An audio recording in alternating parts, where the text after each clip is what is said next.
वैमानिकाचा निरोप आला की जावं लागतं. हा अजित पवार यांचा जुना व्हिडिओ आता सोशल मीडियावर खूप व्हायरल होतोय. बुधवारी 28 जानेवारीला राज्याचे उपमुख्यमंत्री अजित पवार यांचा बारामतीत विमान अपघातात दुर्दैवी मृत्यू झालाय. अजित पवार हे महाराष्ट्राच्या राजकारणातील एक प्रमुख चेहरा होते. त्यांनी उपमुख्यमंत्री पदाबरोबरच राज्याचे अर्थमंत्री म्हणूनही महत्त्वाची जबाबदारी सांभाळली होती.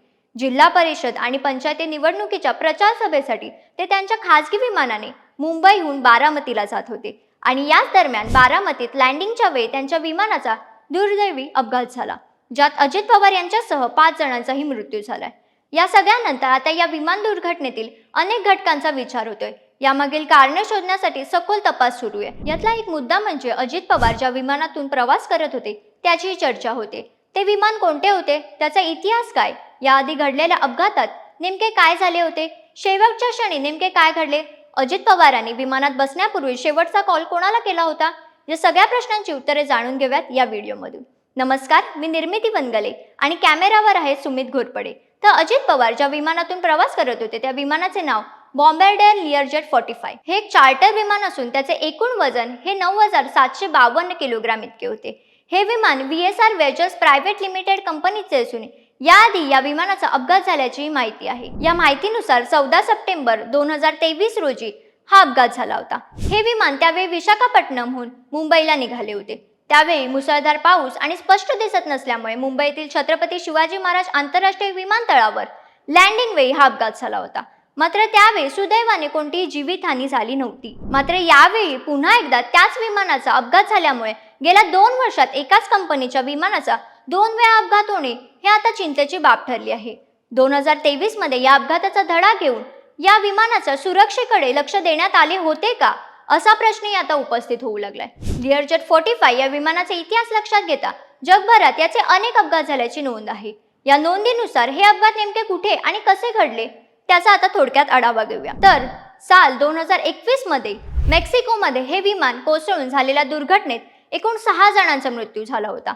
2008 मध्ये मेक्सिकोच्या गृहमंत्र्याचे विमानही अशाच प्रकारे कोसळले होते, ज्यात विमानातील गृहमंत्र्यासह 7 जणांचा मृत्यू झाला होता. इटलीमध्येही 2003 मध्ये मिलान विमानतळावर पक्षाच्या धडकेमुळे या विमानाचा अपघात झाला होता. दरम्यान याबाबत कंपनीचे संचालक विजय कुमार सिंग यांनी सांगितले की विमान उतरवण्याचा निर्णय पूर्णतः वैमानिकाचा होता. त्याने आधी रनवे 29 वर विमान उतरवण्याचा प्रयत्न केला, मात्र काही तांत्रिक अडचण आली. त्यानंतर रनवे 11 वर पुन्हा लँडिंगचा प्रयत्न केला आणि त्याच वेळी ही दुर्दैवी घटना घडली. दरम्यान अजित पवारांच्या विमान अपघातात विमान कंपनीचे संचालक विजय कुमार सिंग यांनी त्यांची प्रतिक्रिया व्यक्त केली. ते म्हणाले की विमानाची देखभाल अत्यंत चांगल्या पद्धतीने करण्यात आली होती. आमच्या माहितीनुसार विमानात कोणताही तांत्रिक बिघाड नव्हता. कॅप्टन सुमित कपूर यांना 16,000हून अधिक तासांच्या उड्डाणाचा अनुभव होता. फर्स्ट ऑफिसर शांभवी पाठक हिलाही 1,500 तासांपेक्षा जास्त उड्डाणाचा अनुभव होता. ते पुढे असेही म्हणाले की कॅप्टन सुमित कपूर माझे चांगले मित्र होते. ते मला भावासारखे होते. त्यांचा मुलगाही आमच्याच कंपनीत पायलट आहे. ते माझ्या कुटुंबियासारखे होते. कॅप्टन शांभवी पाठक माझ्यासाठी मुलीसारख्या होत्या. दोघे उत्कृष्ट वैमानिक आणि अत्यंत चांगली माणसे होती. प्रथमदर्शनी दिलेल्या माहितीनुसार आणि CCTV फुटेजमध्ये जे दिसत आहे त्यानुसार असे म्हटले जाते की लँडिंगच्या वेळी धावपट्टी परिसरात दाट धुके पसरल्यामुळे विजिबिलिटी अत्यंत कमी होती, ज्यामुळे वैमानिकांना मॅन्युअल आणि व्हिज्युअल लँडिंगचा प्रयत्न करावा लागला. विमान थेट धावपट्टीजवळ पोहोचले नाही, परंतु विमानाने मोठे वळण घेतले. त्यामुळे असे दिसून आले की लँडिंगचा पहिला प्रयत्न रद्द करण्यात आला.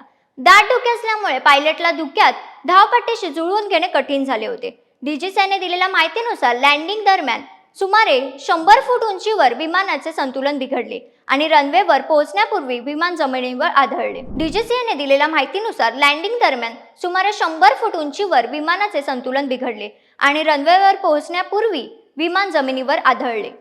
एक मोठा स्फोट झाला आणि त्यानंतर अनेक लहान स्फोट झाले. दरम्यान हा अपघात रस्त्यावरील एका CCTV कॅमेऱ्यात कैद झाला असून तो व्हिडिओ आता सोशल मीडियावर प्रचंड व्हायरल होतोय.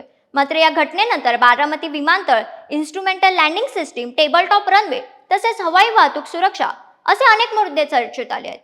टेबल टॉप रनवे म्हणजे काय? तर टेबल टॉप रनवे म्हणजे असा एक रनवे जो पठारावर असून त्याच्या टोकांना उतार व दरीसारखा खोलगट भाग असतो. डोंगराळ भाग किंवा टेकड्यांच्या माथ्यावर असे रनवे असतात. त्यामुळे विमान उतरवताना वैमानिकांना रनवे टेकडीखालच्या भागातील जमिनीच्या पातळीवर असल्याचा भास होऊ शकतो आणि त्यातून अपघात घडण्याची शक्यता असते. तसंच अशा रनवेची खालच्या जमिनीपासून उंची जितकी जास्त तितका हवेच्या प्रवाहाचा प्रभाव जास्त जाणवू शकतो. टेलविंड, पाऊस, धुके, दिशेचा अंदाज चुकणे अशा गोष्टी टेबल टॉप रनवेवर लँडिंग करताना अडचणीत भर घालू शकतात.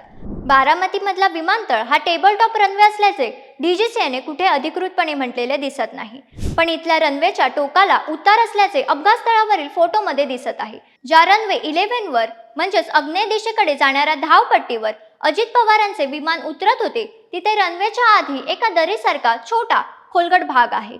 त्यामुळे बारामतीच्या या विमानतळाला त्याच्या भौगोलिक स्थितीनुसार तो टेबल टॉप रनवे सारखाच भासत आहे असे म्हणता येईल. इतर मोठ्या विमानतळासारखाच हा सज्ज विमानतळ नाही, कारण याचा वापर लहान विमानांची वाहतूक आणि पायलटच्या ट्रेनिंगसाठी केला जातो. सर्वात महत्त्वाचे म्हणजे बारामतीतल्या विमानतळावर इन्स्ट्रुमेंटल लँडिंग सिस्टीम नाही. ही बाब अनेक तज्ज्ञांनी अधोरेखित केली आहे. ILS ही रेडिओ नेव्हिगेशन यंत्रणा आहे जी विमानतळावर आलेल्या विमानांना धावपट्टीवरील योग्य ठिकाणी उतरवण्यासाठी मार्गदर्शन करते. रात्रीच्या अंधारात किंवा खराब हवामानात विजिबिलिटी कमी असताना ही सिस्टीम विमान योग्य आणि सुरक्षितपणे धावपट्टीवर उतरवण्यासाठी मदत करते. दरम्यान यात अजित पवार यांनी विमानात बसण्यापूर्वी किरण गुजर यांना शेवटचा कॉलही केला होता. यावेळी ते केवळ विमानात बसलोय एवढेच बोलले होते. परंतु त्यांचा हा प्रवास हा त्यांच्या आयुष्यातील शेवटचा प्रवास ठरेल हे ना किरण गुजर यांना माहिती होते ना अवघ्या महाराष्ट्राला. दरम्यान या घटनेबाबत DGCA कडून चौकशी सुरू झाली असून ब्लॅक बॉक्स व तांत्रिक तपासणीनंतर खरे कारण स्पष्ट होईलच. पण या सगळ्याविषयी तुमची प्रतिक्रिया काय आहे आम्हाला कमेंट करून नक्की कळवा. हा व्हिडिओ जास्तीत जास्त लोकांपर्यंत शेअर करा आणि MHA MTVच्या YouTube चॅनलला सबस्क्राईब करायला विसरू नका. धन्यवाद.